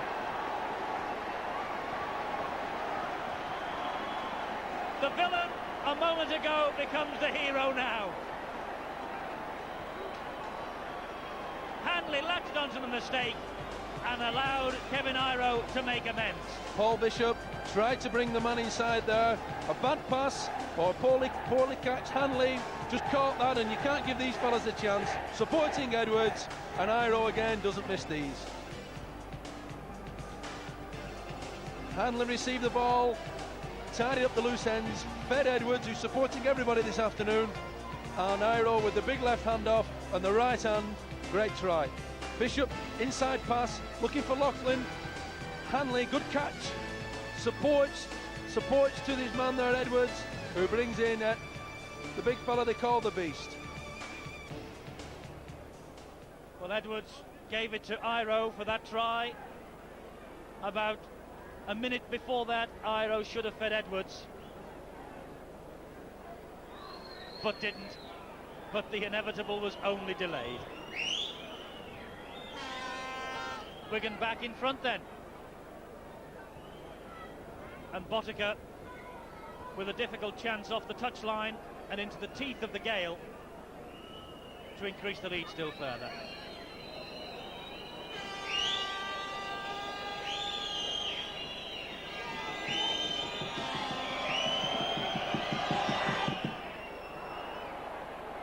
He gave it a chance, it just faded. Wigan back in front then, 18 to 15, in the Riversiders' favour. Well, before that try we saw Phil Clark, of course, going off after Saints had scored on a stretcher. Peter Hutton's been down to the dressing rooms and brings us the latest report on Clark's condition. Coming round now, he was unconscious for several moments, but the doctor's been to see him. It seems to be just concussion. There's certain fears he may have a neck injury, but he seems to be okay, and he's getting on his feet again. Well, that's good news about Phil Clark. Meanwhile, Saints have been given a penalty. Steve Hampson fielding the ball out here. He's tackled under a strong tackle, and he supposedly kicked out at the play of the ball and caught the Saints player giving a penalty away. He was penalised for that in the Test series against Australia, you may remember, at Wembley. Ward. Wigan are working overtime on their own line now to maintain this lead. A test of Wigan's character if they can hold out here. Trying to force ball forward into touch. That's the try line where that flag is. That's how close Saints are. Oh, they've thrown a very loose pass, but Vivas has picked it up brilliantly. Rapati.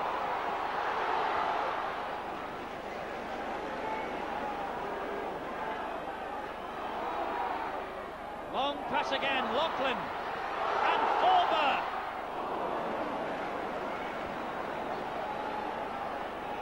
Bishop on his own has lost it. Underneath that melee of bodies somewhere is the football. Knock on is the referee's decision. Paul Bishop tried to move up the blind side and a grubber into the line, but it didn't come off, and the resulting melee, and it's going to be Wigan's ball. On the last tackle, so possession automatically turns over. Referee's wiping the tackle count clean. Wigan have 6 more.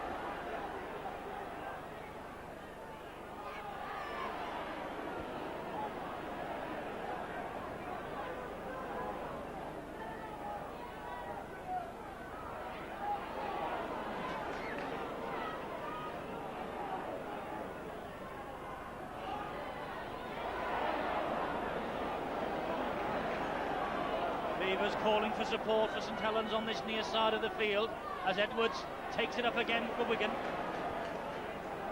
That's the last tackle. Goulding will kick for ground here.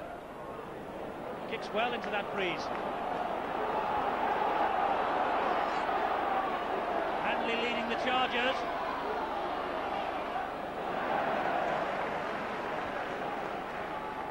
A good tackle from David Myers.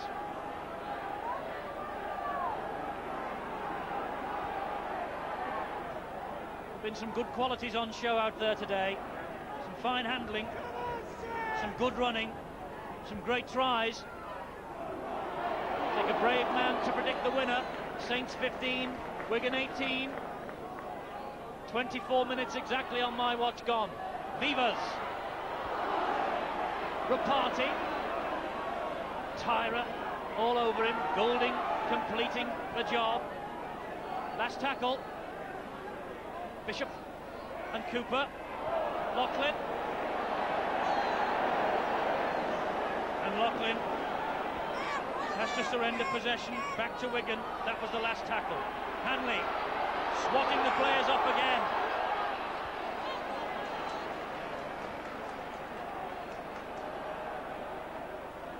Wigan getting through a lot more work in the tackling than St Helens. Myers. Mazy run.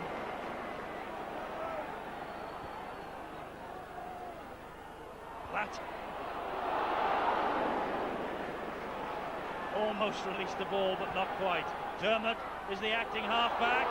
Dermot's going on his own. It's just been pulled back. Snaked the arm out, was almost across. Wigan still coming forward. Goulding, long pass out. Myers inside. What's the referee's decision? Has he scored? The referee's given it. David Myers, try number 7 of the season. And is that the match for Wigan? Young Bobby Goulding takes a good pass here from Martin Dermott and produces a super pass over the top, missing out 3 of his players. Myers does well, steps inside and finishes in strong fashion. Goulding slips a couple of defenders, produces a pass over the top. We saw him flight his hands, just lifting the ball over the top there. Step up the right foot, and the covering forward complaining to the referee. Goulding over the top, long, saw the trajectory of the ball, tremendous. Tremendous try. I think that St Helens were appealing that perhaps that ball had gone forward, that long pass. Touch judge and referee agreed, and Myers' try stands. Botica hasn't had the easiest of opportunities with the boot to increase the Wigan score. Here's another difficult one off the touchline for him. He's got the sights in this time, hit the post. Well, next time, perhaps Frano. Wigan have the 7-point lead again, just as they did at half-time.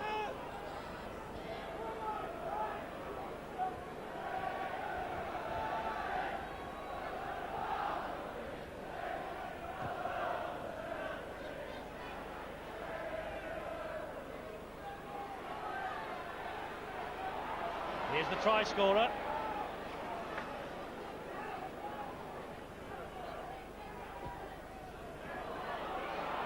Dean Bell. again. This is where St Helens' resilience will be tested to the full. Wigan are controlling the ball much better at the moment. They have done for the last 5 or 10 minutes, not making as many mistakes, and this is putting St Helens under increasing pressure, because invariably they're having to play what is called as catch-up rugby. They're coming from behind. Hanley running right again, and that was forward. The referee's allowed it to go on. Myers ball inside. Bell's in support, so is Goulding. Hanley is there. Hanley going alone, and Hanley scores. Well, the early part of that movement, to me, included a forward pass. St Helens supporters agree, but Hanley, it was never say die. Was that forward, Terry? For my money, no, Eddie. The ball went over the top and it was in line, but I felt it was just onside. Hanley was going forward. There were a couple of dubious ones later on. Goulding tried to tap it over the line, but Hanley again, super support play from Hanley. He was originating the move, and he can finish from anywhere, including 5 yards. Hanley beating the men in his best way, over the top. The referee was on hand. He was very close to that. I felt that perhaps may have been forward, the pass inside from Myers, but Bell does the right thing. A little bit scrappy, but Hanley and all his support players will surely secure the points. Potiker with his easiest chance of the afternoon and scores.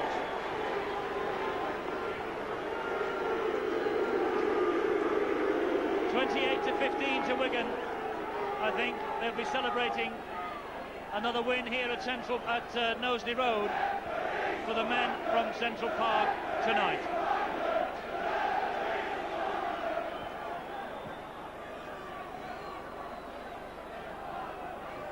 Well, they were complaining about the earlier David Myers try because of a forward pass, I think. But Ellery Hanley, true professional that he is, simply got on with the job on that occasion and has touched down.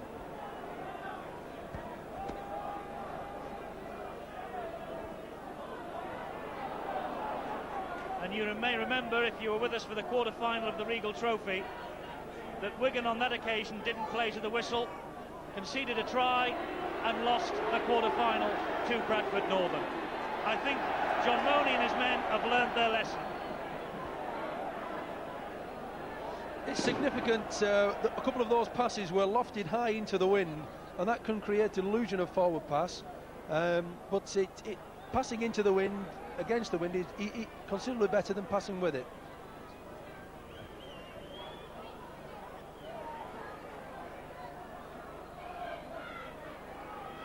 Well, they've faltered a couple of times this season, have Wigan.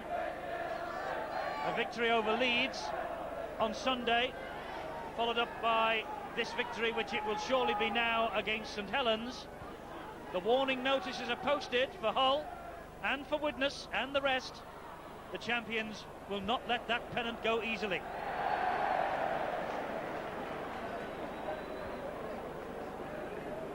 A lot of disappointment coming into the St Helens play here. Loughlin is dragged into touch by the likes of Stazika and Myers and Iro, and really he was disappointed with that. He could have kept a bit low.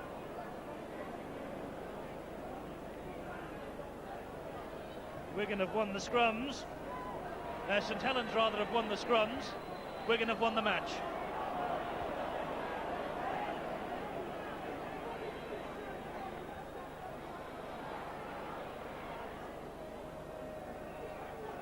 Simple rugby again from Wigan here. Straight man driving, or even acting halfback, followed by a low trajectory kick.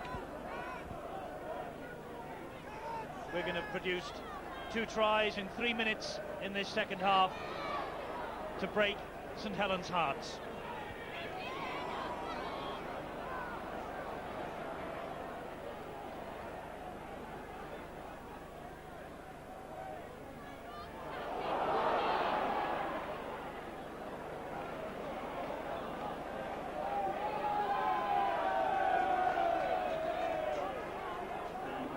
Martin Dermott has had a good game for Wigan round the rucks. He's made some good yards and releases some good passes.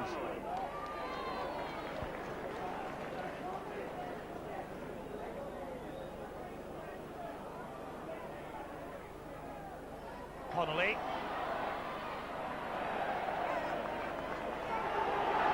Manley won't let go of Connolly. Referee was lenient there.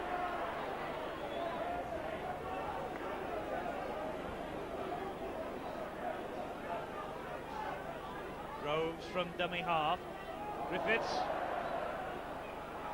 That went back, says the referee. That one certainly did. Ward. Wigan pushing St Helens back further and further towards their own quarter.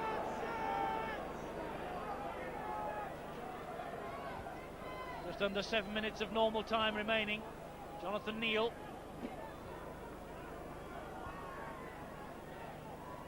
Groves from dummy half. Good ball. Cooper. And another good pass. Strong run from Rapati. Vivas has worked hard all afternoon. So has this fella Groves. Connolly's there.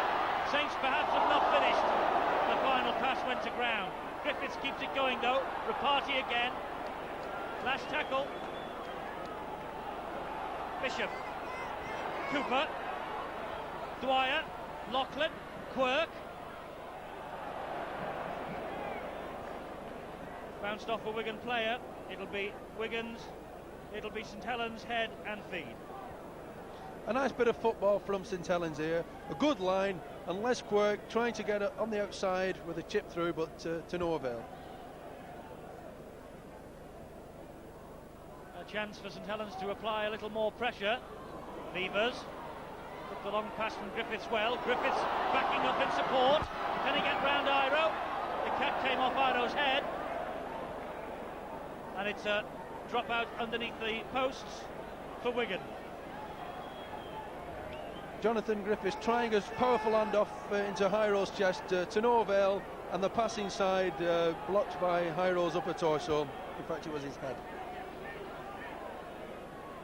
You can't get more of an upper torso than that.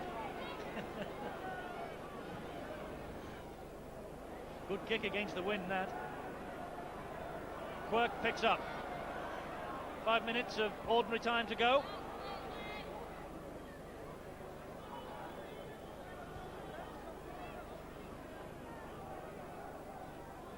Jonathan Neal.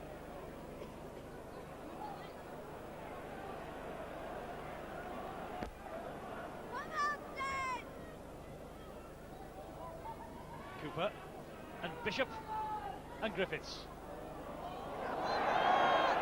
Referee says it was a knock-on. Griffiths just caught Kevin Ward with his eye off the ball for a moment. Jonathan Griffiths has been throwing some lovely wide passes with the spin, but that was too much on that one, and Ward dropped it. Iro. Botica. He drops it. Or rather, Tyra does. Mistake from Sean Tyra. Yes, a misunderstanding there. Botica was looking for Tyra to be wide. In fact, Tyra came inside for the short pass, and it went to ground with those cold hands of his. Notice there that Dean Bell is packing down in the second row.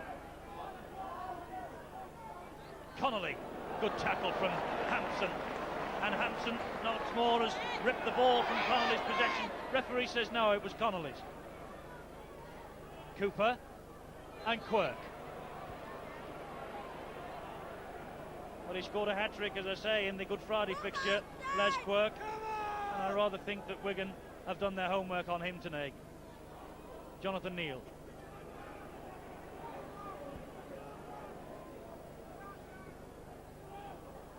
Groves. Ward. Saints have stopped, haven't they? They've stopped running. They're running out of ideas.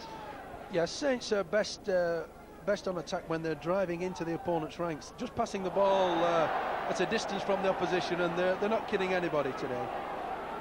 Another example here, a slow pass. Phil Vivas couldn't take that, and Wigan gained possession. Edwards is dummy half. This is Andy Platt.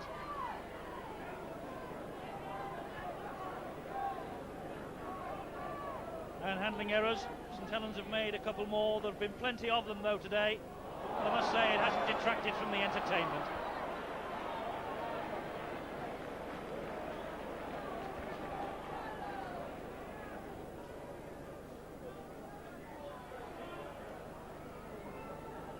Wigan are back in Saints' Quarter. Edwards, a high kick. Well caught by Jonathan Griffiths and out of trouble beautifully. And Rapati is off on a run. He's looking for the supporting actors. Saints really should have come and given him a bit of help there. Good pass. Cooper. Now Quirk.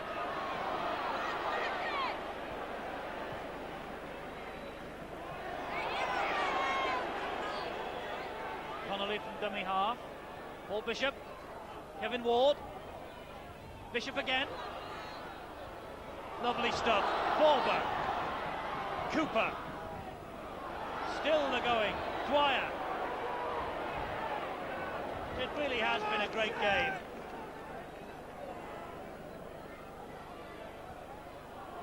Kevin Ward.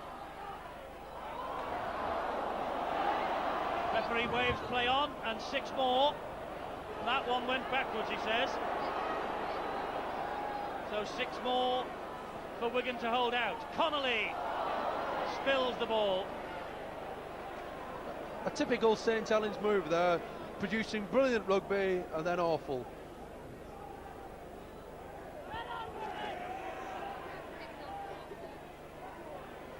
Iro scored the try which effectively killed the game. Now Myers.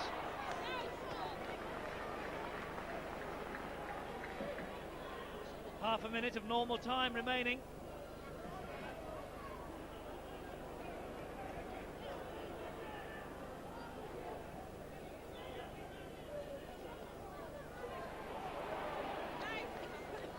This win will do Wigan's ambitions of retaining that championship no harm at all.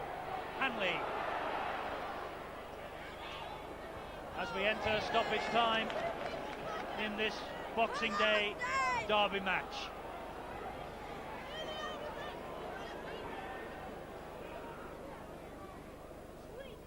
Cooper, the acting halfback. Ward, he's really run strongly and straight all the way through. Cooper again. Griffiths, and impressed by him today as well, Jonathan Griffiths. But more impressed by Wigan's pace and power and their ability now not to stop playing until the final whistle, until the whistle. Bishop trying a bit of soccer skills. Yes, Paul Bishop was on his own there, and he felt time for a grubber kick. But Goulding did well. He was hungry for that ball, and really Wigan have done everything right this second half.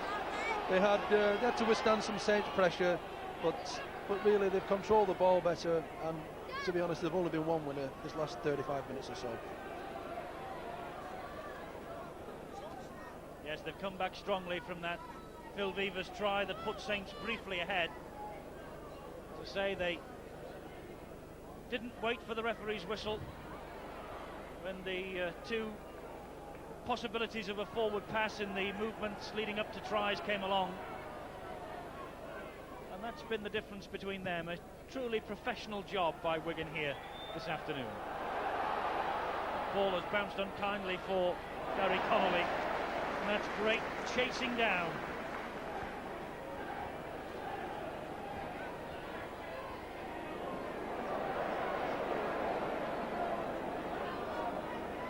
And although we're into stoppage time, Mark Bailey is waiting to come into the action. We've had 2 minutes of stoppage time. Remember, Philip Clark taken off on a stretcher with concussion. So there has been a bit of time to be added on.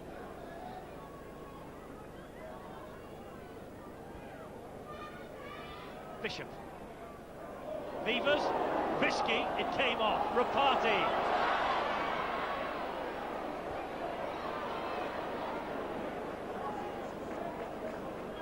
Last tackle. Bishop. Haven't seen enough of that in this second half for my money. The kicking of Paul Bishop with this win. And we won't see any more because there's a full-time siren. And Wigan have won a famous victory, as they always are against their local rivals. They've won here by 28 points rather to 15. Helens 15, Wigan 28. And we'll have reaction to this victory and more analysis right after this break.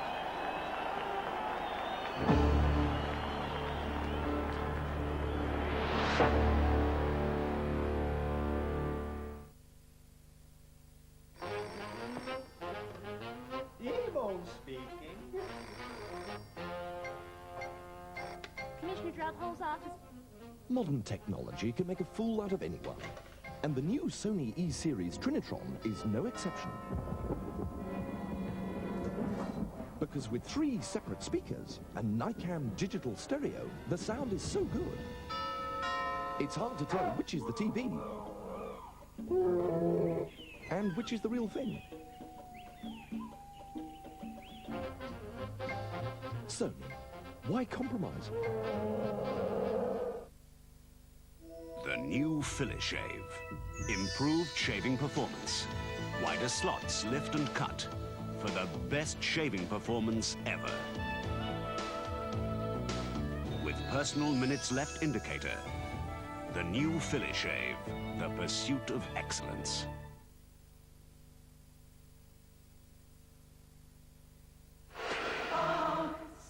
Happy birthday, Your Highness. Yes, it is my birthday. We've gone to a great deal of trouble to select for you a very fine wife. I intend to find my bride. Where will you find such a woman? In America. Eddie Murphy and Arsenio Hall. I want to tear you apart. Coming to America, Friday nights at 8 on the Movie Channel. I am very happy to be here. Amen.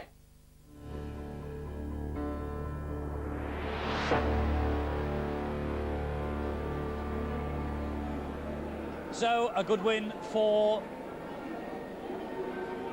So, there we are, a good win for Wigan against St Helens. It's always good for them to beat the local rivals. Peter Hutton has got a couple of the main contenders of man of the match, Kevin Ward and Frano Bottiger. Let's go and join him now. Peter?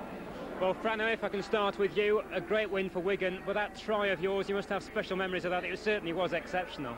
Yeah, well, it was probably the best try I've scored since I've changed to rugby league, and it's probably easier to score from broken play than it is from set phase, and I suppose I was just lucky to be at the right place at the right time. But it was a tremendous St Helens charge early on. They really went at you, didn't they? It certainly was, and we talked about that all week, about how St Helens would be fired up. And I mean, this is the first time I've played in these derby games, but you know, I've been told a lot about them, and it certainly lived up to what I thought it would be like. Certainly very difficult. Well, if I can turn across to Kevin now. Kevin, you're certainly bearing the scars of a hard game. You must have thought you had victory in your sights at 15-14. Well, yeah, but there was still 25 minutes to go, like, you know, and they can't take anything for granted with Wigan, like, you know, they could score 2 tries in the last minute, like, so we know we're up against it, but, you know, things didn't go quite our way, or that's what we planned. After we went 15-14 up, but, you know, that's derby games for, isn't it? You certainly charged at them in the first half, though. Yeah, well, you know, it's a typical derby game, like, you know, play some good ones against Paddison at Cast, like, but I think this beats them all, like, you know, and just the atmosphere in the changing rooms, you know, it just made you want to go out there and, you know, actually beat Wigan, like, you know, it's all the Saints lads wanted, but, you know, I've experienced it now, like, so, you know, I just can't wait for the next one now. OK, thanks a lot, Kevin. Thanks for staying out, too. There we are. That's Kevin Ward, blood streaming down from his eye, but, well, he won't be too happy with the way things have gone today. And Terry Flanagan, you went public with your prediction. You're absolutely right. Well, the Christmas present's come good, Eddie. I felt that Wigan were always in the driving seat, even when St Helens came back in the second half. They produced a couple of good tries, and really they had power all round on a good afternoon. And that's the way it ended up. Tries for St Helens with Loughlin and Vivas, but St Helens, I'm afraid, not good enough on the day, and Wigan running out the easy winners. Great stuff here at Knowsley Road. I certainly hope that you have enjoyed the fare that we've had on offer for you on Boxing Day. So there it is. We're coming to the end of the year, 1990. One more to go on Sunday, semi-final of the Regal Trophy. Let's look back at some marvellous moments of 1990.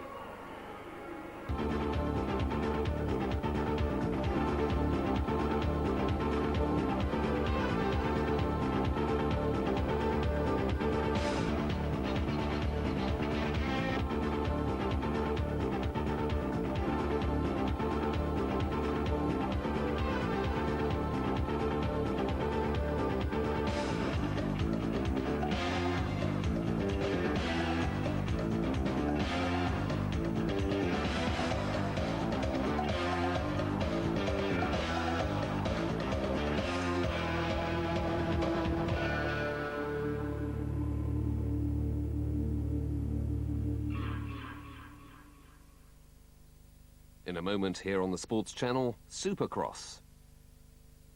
This is an easy gig. It's a midnight run, for Christ's sake. Robert De Niro is Jack Walsh. I'll do it for 100,000. This job is his ticket to the good life in Midnight Run. I want this guy taken out, and I want him taken out fast. Charles Grodin. You guys are the dumbest bounty hunters I've ever seen! And Robert De Niro star in Midnight Run. Action and comedy all the way at 10:10 tonight on the Movie Channel.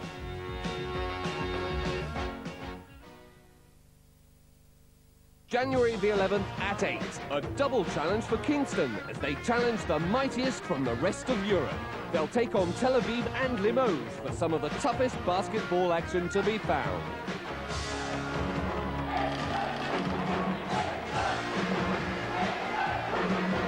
The Sports Channel nets the best play every time. Kingston in Europe. January the 11th at 8. You know how hard it is being in competition with a horse and 16 automobiles? No, Nancy, I'd rather be with you in almost any car I got. What about your horse? The year is 1929, and Hollywood's biggest star is about to meet a legendary marshal. Mr. Wilder? That's right. Tom Mix, isn't it? Since when do I need a technical advisor? Their styles are different. You're the one's got hit what you're shooting at. All I gotta do is look good. But when there's trouble, their answers are the same. Assault? That can get you a lot of hard time. Well, not if I shoot the witnesses. I threatened to rope him behind my horse and drag him, and you waltz in here as pretty as you please and threaten to kill him. I don't like being out-threatened. Sorry. I didn't know you could drive. I can.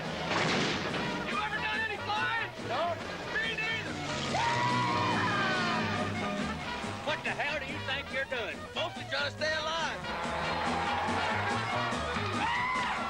Bruce Willis and James Garner in a Blake Edwards film. Sunset. That's the truth. Every word. Give or take a lie or two. Coming soon on the Movie Channel.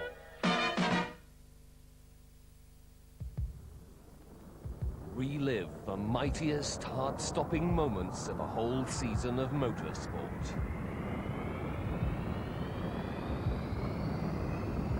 Motorsport Review, tonight at 10:30 on the Sports Channel. Coming up in an hour on the Sports Desk, David Gower leads an England fight back on the first day of the second test. In the First Division, 2 goals for Alan Smith as Arsenal stay unbeaten, but Liverpool are held to a draw at Queen's Park Rangers. All that and a lot more coming up in the Sports Desk at 6 o'clock. See you then.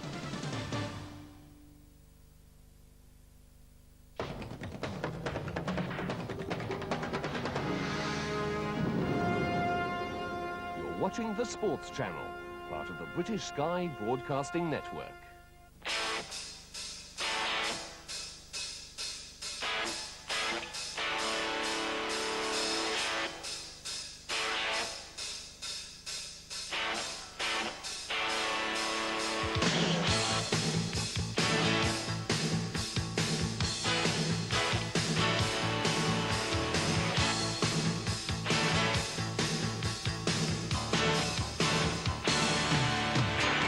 Only 2 events remain in the 18-race battle to determine who will wear the prestigious Camel Supercross crown. In contention, a trio of top-notch riders. The defending Supercross champ, Team Honda's Jeff Stanton. Close behind in championship points, the season-long leader, the Kawasaki-mounted rookie Jeff Matasevich. And the lone European in the field, the 2-time world champion Honda rider Jean-Michel Bale. The Camel Supercross Series is winding down. The action cranks up from San Jose, California.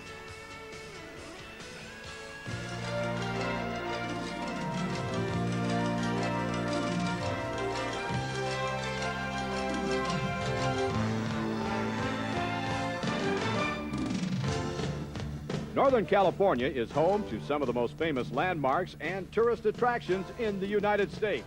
The Golden Gate Bridge, Alcatraz, and Lombard Street in San Francisco are just a few.